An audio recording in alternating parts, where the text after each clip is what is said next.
তো দেখো, একটা ভালো বডি তৈরি করতে গেলে শুধু বাড়ির মধ্যে ভাত রুটি খেয়ে বানালে হবে না। বুঝতে হবে একটা ভালো বডি তৈরি করতে গেলে কি কি খাবার খেতে হবে অ্যান্ড কি কি ওয়ার্কআউট করতে হবে। ভালো তো তোমরা যারা আমাকে কোশ্চেন করে থাকো যে দাদা একটা ভালো বডি তৈরি করতে গেলে কত বছর সময় লাগবে, মানে কত মাস লাগবে, তো একটা কথা, কোনো মাসের এখানে তো গল্প নেই। একটা ভালো বডি তৈরি করতে গেলে মিনিমাম 2 থেকে 3 বছর সময় লাগে, আর একটা ভালো বডি বিল্ডার তৈরি হতে গেলে 4 থেকে 5 বছর লাগবেই।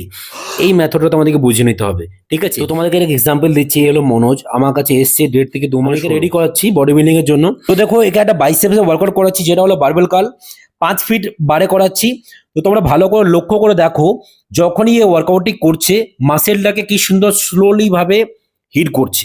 তো তোমরা এই জিনিসটা ভালো করে বুঝে নাও, মাসেলটাকে টেনশন দিতে গেলে স্লোলি ডাউন করতে হবে, আর ভালো করে ধরে ধরে ওয়ার্কআউটটি করতে হবে, তবেই যে তোমরা একটা ভালো মাসেল বিল্ড করতে পারবে। আমাদেরকে মাথায় ঢুকিয়ে নিতে হবে।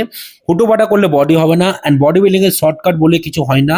যদি হয়েও থাকে তো তোমরা প্লিজ সে থেকে দূরে থাকাই ভালো। যত বেঁচে থাকবে তবে না বডি বিল্ডিং করবে, বা বেঁচে থাকবে তবে না তোমরা একটা ভালো বডি বানাতে পারবে।